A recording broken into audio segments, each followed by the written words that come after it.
팔레스타인 무장정파 하마스의 수장 하니에가 이란의 수도 테헤란에서 암살된 후에 소위 저항의 축 세력들 이끄는 이란이 보복을 다짐한 가운데 헤즈볼라가 이스라엘을 향해서 수십 발의 로켓을 발사하면서 이 중동에서의 혼란이 결국 파국으로 가는 것이 아닌가, 이런 추측을 낳고 있습니다.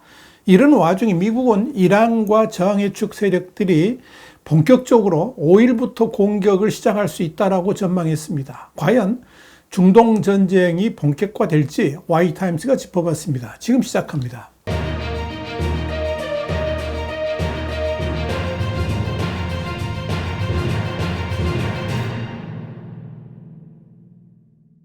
텔레그래프는 현지 시간으로 4일 이란과 저항의 축 세력들과 이스라엘 간에 전면전이 발발할 수 있다는 우려가 커지는 가운데 레바논에서 헤즈볼라의 소행으로 보이는 로켓 수십 발이 발사했다 그러면서 이란의 지원을 받는 헤즈볼라는 레바논의 크파르 켈라와 데이르 시리안에 대한 이스라엘의 공격으로 민간인이 다쳤다며 이에 대응하기 위한 행동에 나섰다라고 밝혔다, 이렇게 보도를 했습니다. 타임스 오브 이스라엘은 현지 시간으로 4일 전날 밤 늦게 레바논에서 갈릴리 펜핸들로 약 30발의 로켓이 발사됐으며 헤즈볼라는 자정 직후에 자신들의 소행이라고 인정했다, 이렇게 보도했습니다.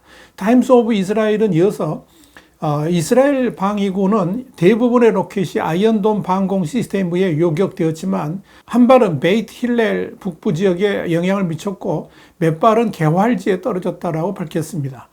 그러면서 이 공격으로 인한 부상자는 없었다라고 전했습니다.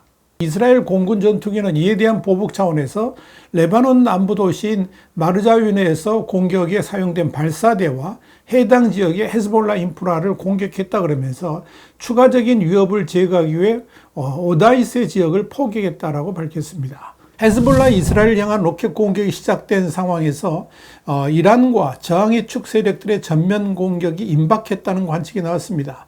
미국의 인터넷 매체인 악시오스는 현지 시간으로 3일 미국과 이스라엘 당국자들은 이란이 영토 내의 귀빈 암살에 대한 보복으로 이르면 5일 이스라엘을 공격할 것으로 예상하고 있다, 그러면서 이런 위기 상황에 대응하기 위해서 미국 중부사령부를 지휘하는 마이클 에릭 쿠릴라 대장이 중동에 도착했다라고 보도했습니다.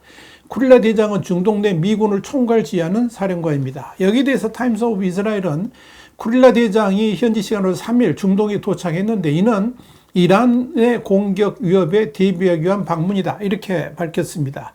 여기에 대해서 미 당국자들은 쿠릴라 중부사령관의 이번 방문이 지난 4월 이란의 이스라엘 공격을 방어한 것과 같은 공조를 이끌어내기 위한 것으로 예상을 했습니다. 앞서 이란은 지난 4월 1일 시리아 주재 영사관이 이스라엘에 폭격을 당하자 같은 달 13일과 14일 이스라엘 본토에 대규모의 드론과 미사일 수백 발을 날렸습니다. 당시 미국은 유럽 동맹국들과 주변 아랍권 우방들의 도움을 받아서 이스라엘을 겨냥한 이란의 미사일들을 거의 피해 없이 막아냈습니다. 한편 조 바이든 미국 대통령은 현지 시간으로 3일 이스라엘에 대한 보복을 천명한 이란이 물러서기를 바란다면서도 이란의 실제 보복을 자제할지에 대해서는 확신할 수가 없다라고 말했습니다. 이란과 저항의 축 세력들의 이스라엘 향한 전면전이 코앞으로 다가온 가운데 뉴욕타임스는 현지 시간으로 3일 불안한 평온이 이스라엘을 감싸고 있다라고 보도를 했습니다.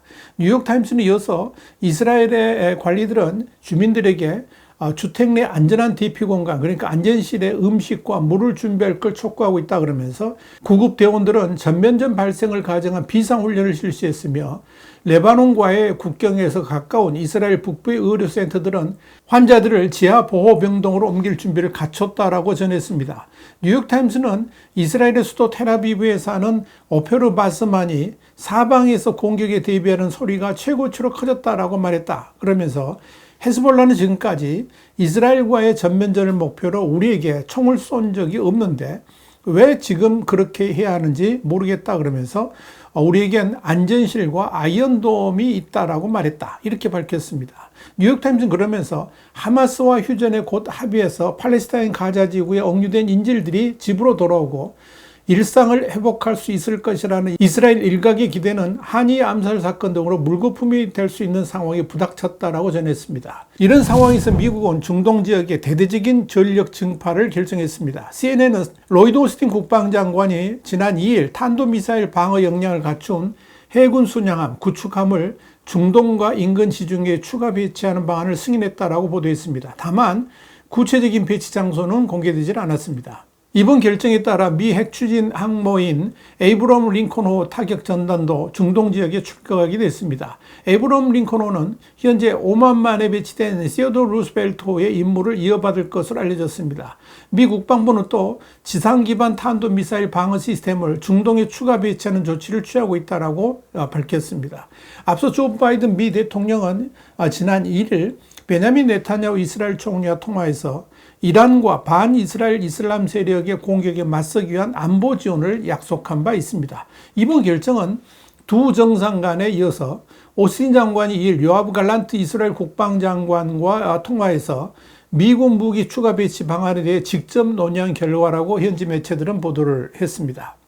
한편 하마스 수장 이스마일 하니에 의해 암살과 관련해서 뉴욕타임스는 지난 2일 이란 정부의 주요 행사가 열리는 궁전 근처에 있는 6층짜리 귀분의 저택 한쪽 코너가 정확하게 훼손됐다 그러면서 하니에는 그가 머물던 귀빈용 숙소, 게스트하우스에 몰래 설치된 폭탄으로 암살됐다고 보도한 바 있습니다. 하니에가 외부에서 나온 미사일이 아니라 내부에서 폭발한 폭탄 때문에 사망했다는 것입니다. 월스트리트저널과 악시오스 등도 이스라엘 정보기관 모사드가 테헤란을 자주 오가던 하니의 행동 패턴을 분석해서 그가 사용할 방을 정확히 파악했으며 하니의 숙소에 설치된 폭탄에는 인공지능 그러니까 AI 기능이 탑재되어 있었다라고 보도를 했습니다. 영국 일간 텔레그래프도 이스라엘이 이란 혁명 수비대 소속 부대원들을 포섭해서 폭탄을 설치했다라고 보도한 바 있습니다. 타임스 오브 이스라엘은 하니 암살과 관련해 확인도 부인도 안 하고 있지만 공습 가능성에 대해서는 이미 선을 그은 바 있다고 짚었습니다. 타임스 오브 이스라엘에 이어서 지난 1일 다니엘 하가리 이스라엘군 수석대변인이 회견에서 지난 7월 30일 밤 레바논 수도 베이루트 공습 사실을 인정했다 그러면서도 그날 밤 중동 지역에서 미사일이나 이스라엘 드론에 의한 다른 공습은 없었다라고 언급했다. 이렇게 덧붙였습니다. 타임스 오브 이스라엘의 이런 보도는 베이루트 폭격 불과 몇 시간 뒤 벌어진 지난 7월 31일 새벽 하니 암살이 적어도 공중 공습에 따른 것이 아니었다는 사실을 시사하는 발언으로 해석이 됐습니다. 그러나 이란 혁명 수비대는 한이를 공격한 수단이 단거리 발사체라는 자체 조사 결과를 발표했습니다. 이란이 한이의 암살 방법에 대해서 공식 입장을 내놓은 것은 그가 지난달 31일 이란 수도 테헤란에서 암살된 지 사흘 만에 처음입니다. 이는 뉴욕타임스를 비롯한 서방 매체들의 보도하고는 완전히 결이 다르다는 점에서 암살 사건의 진상을 놓고 논란이 이어질 전망입니다. 이란 국영 IRNA 통신은 현지 시간 3일 혁명수비대가 이날 성명을 통해서 이번 테러는 한이가 머문 거처 외부에서 탄두 약 7kg을 실은 단거리 발사체로 이루어졌다라고 주장했다. 이렇게 보도했습니다. 이란 혁명수비대는 이어서 이는 시온주의자 정권, 그러니까 이스라엘이 설계하고 실행했으며 범죄적인 미국 정부의 지원을 받은 것이다. 그러면서 적시적소의 적절한 방법으로 가혹한 처벌이 있을 것이라고 강조를 했습니다. 사실 이란 측에서는 사건 발생 초기부터 이번 암살이 이스라엘의 공중공격이었다고 추정을 해왔습니다. 암살 당일 하마스의 가자지구 2인자 칼릴 알하이아는 브리핑에서 목격자들을 인용해 미사일 하나가 한예의 방으로 날아와 폭발했다 그러면서 폭발 때문에 한예와 경호원이 죽고 문과 창문 벽들이 심각하게 훼손됐다고 밝혔습니다. 이란 반관영 파르스 통신도 한예가 공중에서 발사된 미사일에 순교했다는 표현을 썼습니다.